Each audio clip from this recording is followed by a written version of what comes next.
This is definitely one of my favorite stories from the 40 Laws of Power. This guy took over the entire empire in Ethiopia without shedding blood. He was just really smart.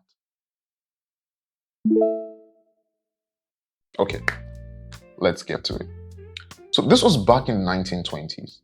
And at the time, Ethiopia didn't really have a leader, right? They just had warlords that competed for power. Now, amongst them was this guy called Haile Selassie.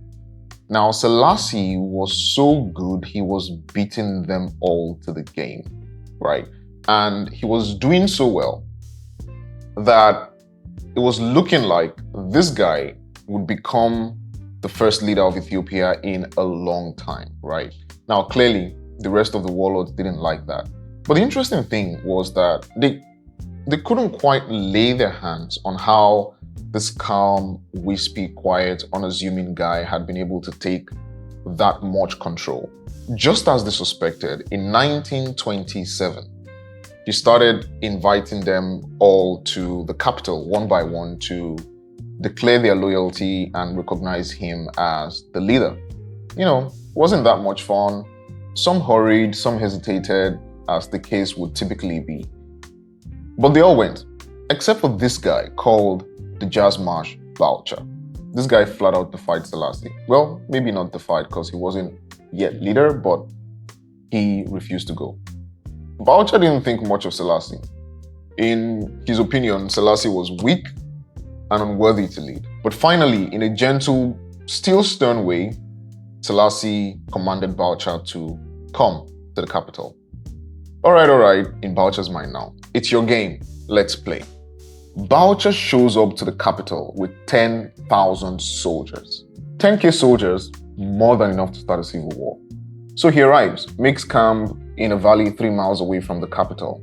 More like, yeah, game on. If you are half the man you say you are, you're gonna have to come get me. Oddly enough, Selassie organizes a banquet in honor of Boucher and sends his emissaries to his camp to inform him, hey, we've got a banquet to honor you and we would love the pleasure of your presence. But Boucher was no fool. What's the plan here? Poison me? Well, he still decides to go. With 600 armed men. Selassie, however, was a kind and polite host. Gave him no trouble, no hassle, no poison. Almost like he was trying to win him over, like he was trying to get his approval. But my friend Boucher will not be charmed. He told him up front, dude, my soldiers are 3 miles away, and if I do not return by nightfall, they have orders to attack. At this point, Boucher is thinking, Selassie is actually soft. This guy cannot rule. So the evening ended, he was marching back to his camp with his 600 soldiers, and they were excited, chanting, shooting, all that kind of stuff, like, yeah, we getting powers. You know what I'm saying? But as they got closer to their camp, something wasn't quite right. Instead of tents and thousands of soldiers, the camp was empty. How strange. So a witness seeing them approached and said, hi guys, while you were away banqueting, an ally of Selassie closed in on your army from an angle they did not see. And they did not fight. They offered money and gold to every soldier in Boucher's army to buy their weapons. So they bought the weapons of every soldier in Boucher's army, and there was none of them. Not one. If they had fought, we're talking 10,000 men and the other army, so it would have been very noisy. From 3 miles away, Boucher would have heard. So they didn't fight. Now, realizing what had happened, in Boucher's mind, well, I've got 600 soldiers left. Let's get the hell out of here. So they went south.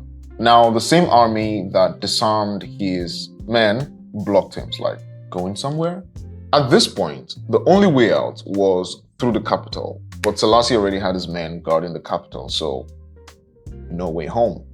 And like a chess player, Selassie predicted every move Boucher was going to make, and he checkmated him. For the first time in his life, Boucher, the great warlord, surrendered. And not only that, he agreed to enter the monastery in repentance for his sins of pride and ambition. This story is from the third law of the 48 laws of power, which says, conceal your intentions. And you might think that, well, I'm not at war, no one's after my life. It's not like I'm in some kind of conquest or some sort. But what the law actually teaches is you have to be smart with dealing with people, right? And the lesson here is stop whining, complaining, fighting, and start thinking. If you're in the middle of some kind of politics at work, in government, even amongst friends, if you want to succeed, you need to understand that the world is not as simple as it appears, and you want to be very intelligent when you're dealing with people. Here are my top 2 lessons from this law. 1, don't be too quick to tell people your plans, especially if they do not play a role in it. Not everyone will support you, and some people might even go as far as becoming a hurdle to you. This doesn't mean keep secrets and all that kind of stuff, but really, if you've got plans, if someone's not playing a role in it, why the hell are you telling them about it? Aside the fact that Boucher's plan was stupid, it was way too obvious. Lesson 2, you need to get a good understanding of how power works and when you're in the middle of it, or you just be the pawn in the game, right? Selassie made Boucher a pawn. As hugely powerful as Boucher was, he was just a pawn in Selassie's game. Ryan Holiday says it better. I'm holding in my hands one of the most controversial books ever published, one of the most shoplifted books of all time, a book that's banned in the federal prison system in the United States of America. Why is it so controversial? Because it talks about a thing that we all crave and want, but also fear. It's a book about power. It's a book about how to get power. The way to get power is not always pretty. The rules by which power operates are often ugly and scary and dark. But actually, the more intimidated you are by that, the more repulsed you are by Machiavellianism or the dark side of human nature, the more important it is that you read this book, because you are so likely to be a victim of people who do understand these ideas. I'm talking about Robert Greene's The 48 Laws of Power. It's a primer, it's a summary, it's a survey course of all of the brilliant writings on power, the dark, alarming, scary writing, and the history of humanity as we struggle to get and protect ourselves from power. If you haven't read The 48 Laws of Power, you should. That's it. Going over the 48 Laws of Power still, Law 3 at the moment. Hit subscribe, and I will see you in the next law.